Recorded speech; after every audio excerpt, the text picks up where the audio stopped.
Hello and welcome back to Wine and Wine with me, Sam Loy, and the lovely Russell Cutting. This is the white set review for Innistrad Midnight Hunt. If you want to know a little bit more about the set as a whole and what we're drinking tonight, then please check out the first video on the cycles and a little bit of an introduction to the set. But for now, let's get on to the white cards. Russell. So I went through and curated kind of what stuck out to me as some really interesting ones. And the first one that did was the ambitious farmhand here. I'm a huge fan of Knight of the White Orchid, and we got a bit of a taste of that recently with the Loyal Warhound in Adventures of the Forgotten Realms. But, oh boy.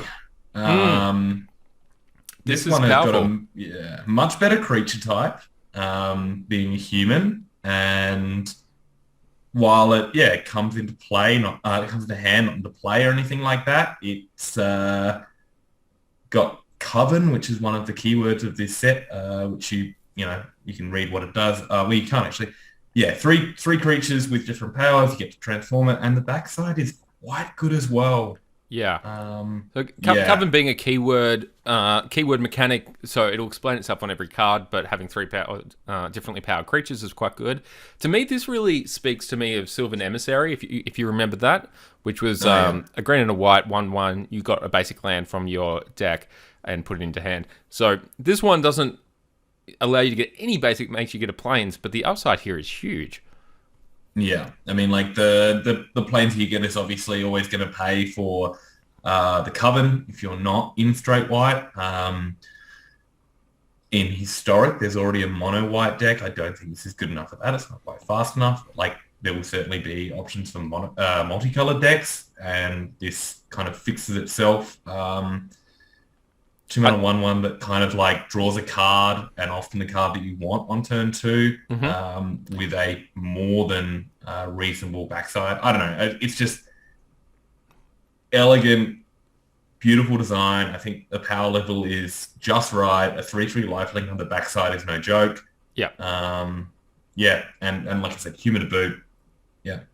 Yeah, I like this. I think it's got some existing synergies that go with having bulk cards in hand and stuff like that. But yeah, it's just good on rate.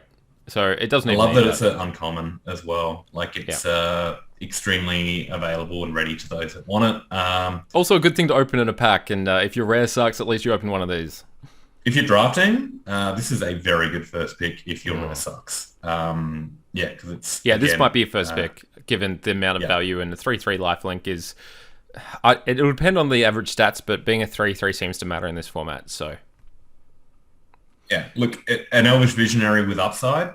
Elvish Visionary has pretty much always been a standard staple, and to have that in white with a very relevant creature type, it's pretty easy to see. Just this card is good. It's bread and butter. Fantastic. Stoked to see it. I can't be like, I'm going to build a deck around this, but I'm just like, I'm going to put this in a lot of decks, and I don't even like white. No, for sure, absolutely. Ambitious farmhand. While it doesn't give me any ambition, I don't know. It does play out the fields, or I'm not sure what the metaphor is here. But while we're talking about this, why don't we move on to our second white flip card? Easier. Beautiful.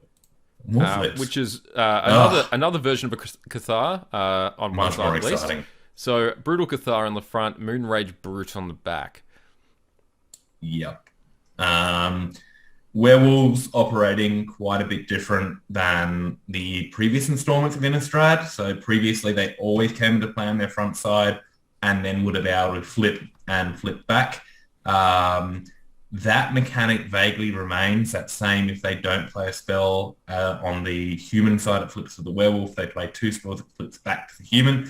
But with the weird day-night mechanic, if it happens to already be night, it does come down as the nightbound side, which is represented in its text as the Brutal Cathar, whereas if it does come down as its backside, the Moonrage Boot, and then flips back, it will activate the Brutal Cathar, the Oblivion Ring mode, or whatever it was. Yeah, Banishing Priest. Banishing Priest mode. I think I really do it like multiple times as well. This sort of operates very differently to most of these werewolf day-night cards. Again, as Russell mentioned, the mechanic is slightly different than it used to be. And one of the cool things about this one is that it really does want it to be night. And there are a couple like that where you want it to always be night because it's just clearly better on the back.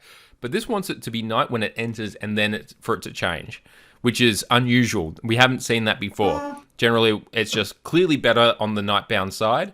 The nighttime, nightbound, whichever one side. This one is better if it's night and day, night and day, night and day, but it starts off as night. And, cool. It does like to flip either way. It doesn't start off as night. I mean, it's happy to come in a day and steal a creature. So, I mean, it's certainly fine if you have to play it the worst way. It's just it's cool that the incentive works in the opposite direction for the white werewolf, which is I guess it makes sense because they're normally red and green. Red and green. But so this is potentially one of the better banishing priests that we've seen. I think still the quote unquote best one for like cubes and stuff is the Palace Jailer back in Conspiracy because it involves the Monarch thing. But if your cube is still running a banishing priest, I think this will quite easily replace it because it does the banishing priest thing at the same mana cost, a little bit better at 2 and a white. Yeah, and it has the opportunity to trigger multiple times. I'd say this is a fair upgrade of a Banisher Priest and Fairgrounds Warden, so I like it. Yes, and I do love that the backside is so different. First Strike and Ward, which are very, like, a lot of the times the backside very much mirrors the front half, maybe with like a +1, both in terms of power toughness or plus whatever in terms of power toughness and a plus in terms of the ability, but it is a very much a different creature on the backside. So this card does a lot, and I very much expected to see like a lot of standard play. Not only, it will remove a creature when it comes to play. If it does flip, then it's a veritable beater. A 3/3 first strike is pretty hard to deal with. And then if they can't deal with that and they flip it back, it's just going to eat another creature. So good stuff. Absolutely good stuff. It's going to be a dominant limited card as well. Okay, so let's move on to something which is a little bit more playable in older formats, which is Fateful Absence. And before Russell, I'm gonna let you finish, and I'm gonna clear out for you in a second. But before I do, I would just like to say that this is the most hilarious art in the set. I hate it, where it's just like, so basically the story is that Soren races to his granddad's bed, and his granddad's not there, and he's just so shocked and amazed that his granddad's not there. And to me, it's like, surely the only reason you were rushing there was because you suspected he might not be there. So why are you so shocked in this art? I think it's hilarious. It makes me laugh every time, and I think the card's better for it. So yeah, Soren is not somebody I would ever see in a comic relief perspective. He's always been this like brooding, like has plans upon plans upon plans upon plans, type of stuff. But here he is. He's flinging the top of the coffin open, and he's like, "Granddad's not here. What the hell? Granddaddy, no! Where are you?" And he's like, he's so mad about it. And I'm just like, I look, all right. I mean, no offense, but to whomever make this piece of art, but it makes me laugh. It does make me laugh. Eric DeChamp, who has made some very good art in the past. But shenanigans aside, the text on this card is anything but funny. I like what you did there. Yeah, you like that one? I did. That was a good one. Yeah, so giving them a clue to remove a Planeswalker, like, that's not a big trade-off. When there's a problem, this cleanly solves it. Obviously, there are some restrictions. It doesn't destroy creatures that regenerate or indestructible or blah, blah, blah. If it had an exile, then obviously it would be quite a lot better. But this is a very good white removal spell. I think to me this just says like white hasn't had good removal in a long time. Yeah, because this classifies as good white removal, and it's meant to be one of the pieces of the color identity is being able to remove stuff. And trading a Planeswalker for a clue is going to be. I actually really like that as a rate in standard. I think that's going to be a really fair thing to do. Obvious throwback to Declaration in Stone from last time we were in Innistrad. I think this is better than Declaration. I like this a lot better than Declaration in Stone for sure. That being said, it's still not an amazing rate. You get 2 for 1, and it doesn't even deal with it permanently. I like it. It's fine. I just think that White deserves a little bit more power than this. If Much this, like Declaration, though, it's like one yeah. of those things where if there's a roadblock and it's in the way between you and them, Hmm. it just kills them, and then you kill them before they get to draw the card. Like it doesn't. Yeah, It's not they draw a card. It's they get a token that they have to pay 2 mana to then draw a card. yeah, you're right. You're Um, right. and at the end of the day, like planeswalkers are often providing multiple card advantage, like at least one card per turn. So if you can replace that with just you have to pay 2 mana and you get that card, I think it's worth it. I think the destroy target planeswalker aspect for 2 at instant is quite good. Hmm. Um, I have a good comparison for this card, I think, which is the was Baleful Mastery from Strixhaven, which is oh 3 and a yeah, black for to sure. destroy target creature or planeswalker. It may be exile, I can't remember, but it's also one of the ones with the student I think it's cost where you exile. can pay Yeah, 1 and a black to do yeah. it, but they draw a card. They draw a card. Yeah. And this is better than the student side of it. If you can't afford to pay the 4, it's much better than the student side of it. And that's Yes. a lot of the ways that card gets cast. So fair call. And this will definitely be playable, I think. But it is worse not to have that 4 mana option, Yeah. particularly in certain kinds of decks. So it's a trade off, and I like to have that in standard, especially for deck building, all the rest of it. But I don't think this is getting played beyond that. Look, overall, I like it's an absolute, I think, standard staple, like to semi-staple, like a 2 of in a lot of white decks. I would not be shocked. Like historic, probably it's going to replace Declaration, which is often a one-of. Like it will just do that for the instant side of things. Hmm. Will it touch on a modern? Fence sitting, maybe one copy Yeah. here and there, but like Look, if you're unlikely. if you're But mono white, maybe it gets played in historic. But to me, it's like unholy heat is legal in that format. Like you do not yeah, need this. It like yeah, most of the time. I don't know. I'm not obviously I'm way lower on this than you, Russell. But I think the floor is pretty high still, and I think it's still pretty good. But maybe we can have this as a little bit of a side bet that you think it'll maybe. get a little bit more play than I do. So I certainly think it won't quite be Vraska's content level, but hmm. it won't be far behind that. I don't think Vraska's contempt would be Vraska's contempt level if it got printed now. So Yeah, no. Well, yeah, that existed at the time. Like, it did. It did. I think this card's better than Vraska's contempt if that were to get yeah, printed now. So yeah, for sure. cool. Cool. All right. All right, let's move it on. A little bit more aggro action with Sun Gold Sentinel. So this one's got a bunch of text, Russell. When it Sure. enters the battlefield or attacks, you exile up to 1 target card from a graveyard, which I believe is actually going to be contextually pretty relevant. It's Well, also yeah. a It's a human graveyard soldier. thing, so yeah. Human soldier, human relevant type, 3/2, and then the Coven ability. So what do you think about the Coven ability? Yeah, so getting that kind of not quite wild mongrel because that was didn't have a cost, but like if you do have Coven, just being able to at any time, I mean hexproof, not protection, so you have to activate it before you attack, which gives them a response. But I would assume at this point you have 4 mana. No, if you before gain hexproof when the spell's on the stack, it flops. No, I understand that, but like Oh, okay. if you want to do it to make it quote unquote unblockable, Oh, they have a I chance get to you. I respond get and you. kill it. Yeah, yeah. Which is what you're going to do. It's not protection, so you can't attack into it. They block, and then you give it protection, and then you eat their guy. So you're going to have to do this before you attack. Gives them Right. a chance to respond. But if you have 4 mana, which you probably should before you activate this ability, you can then have it as a counter spell on top of that. Obviously, it's going to be better against monocolored decks. You're going to need 6 mana if you're dealing against dual color decks potentially. Depending, yeah, depending. But the ETB and attack, so you are immediately getting a bit of rate there. We're entering a format that is going to involve a fair bit of flashback, which is one of the marquee mechanics of Innistrad. So that is relevant. It's getting that because we are about to lose Soul Guide Lantern. So the fact that this does a little bit of a Soul Guide Lantern impression attached to a 3-2 body. 3-2 is not irrelevant. Human, very good type, so potential for the older formats. And then this extra gravy of the Coven, which I think is relatively easy to do. 3 is a good power to be having for that Coven ability. So yeah, I think it's going to be strong.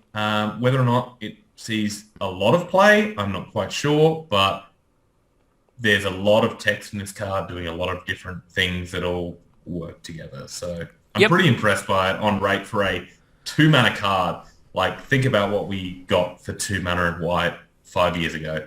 This is I mean, we've seen at this point in the review, we've seen 3 different versions of 2-mana spells in 2-mana creatures in white, and they're all significant upsides on existing types of cards that got standard play back in the day. So yeah, I totally agree, Russell. Really good on rate, and I will look forward to losing this card a bunch, I guess.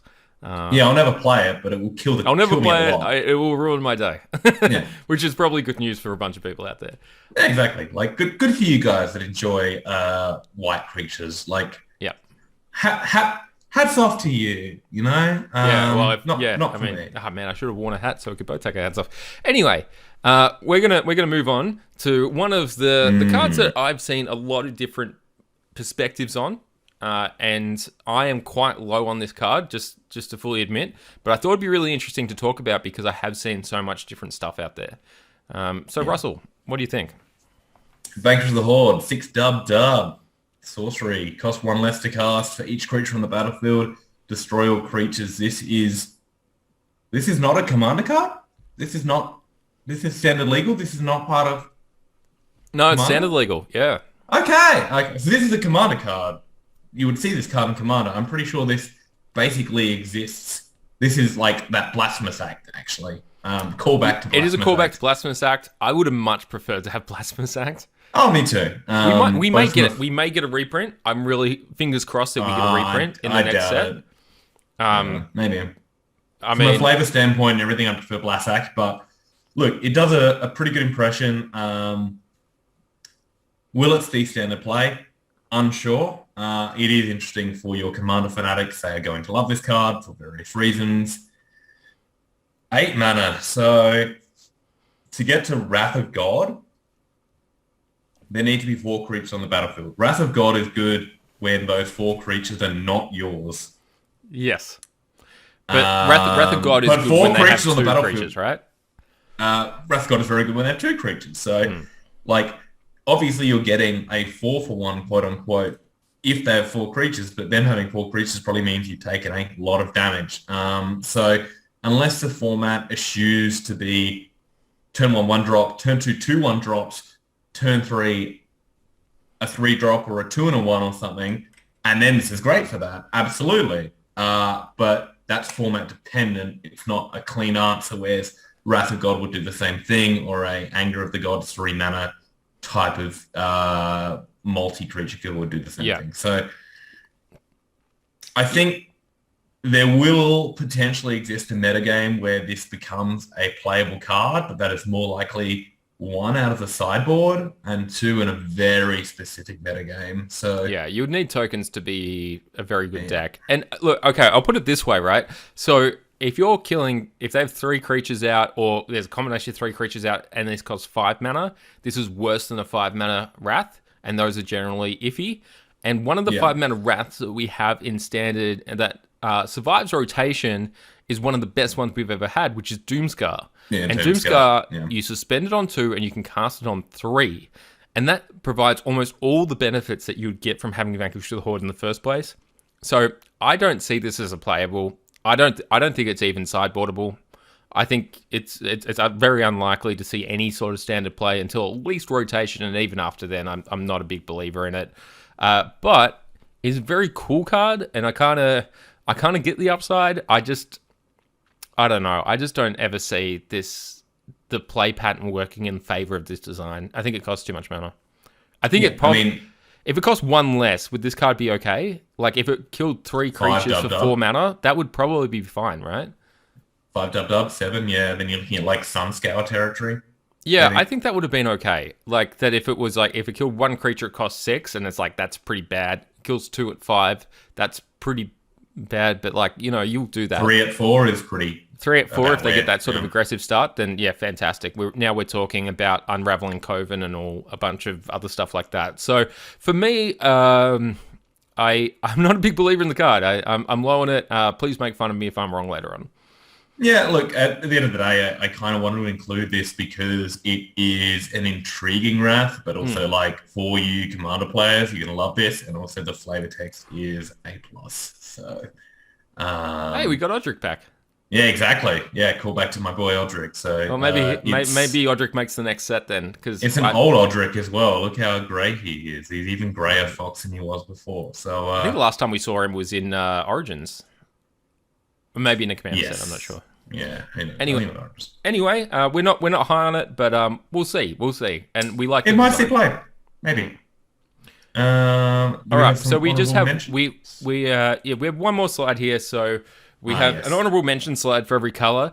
In this set, in particular, white is not super deep. There will be more playables than we have here, just depending on what the aggro decks are doing and all the rest of it. So, like, please don't be offended if we've missed one of your cards. But that being said, the one that I believe you really wanted to talk about, Russell, was Sigardian Savior.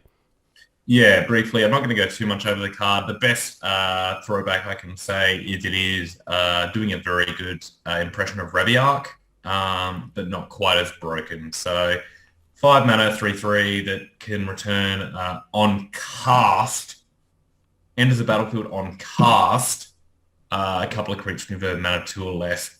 It's a very good value piece. Not going to be a broken combo piece like Reviarch has been in the past, but it's a mythic, and I'm very glad that Wizards has moved from what they were doing a couple of years ago, where they were skipping out lines of text purely for what they would call like elegance of reading, or ease of reading. And it's easy to understand exactly what it does, I believe. Yeah, but that lent itself to a lot of extremely broken cards. So I'm glad they've changed tact a little bit and are putting a lot of these safety valves back on these cards, so they're not just easy loops, which we've seen. Like, the players will find a way to break a card if you let them. You give them an inch, they will take a mile and snap the format in half. I love you all for it. I'm one of those people that would love to do it. So exactly why I don't like this card. Yeah, I know, right? Like, will I see play? Probably. It's still quite a good value piece, but like, to me, it's a bit of a killjoy. I hate this card. It doesn't allow me to do broken stuff. You want your creature that you reanimate and get a 2-for-1, and then you can sack it and then just reanimate it and get more 2-for-1s. Oh. Yeah. No. Screw this. Please play a violin for me. I don't get to do what I want. All right. Well, that's it that we have for the white portion of this set. So we'll see you guys soon in the blue portion.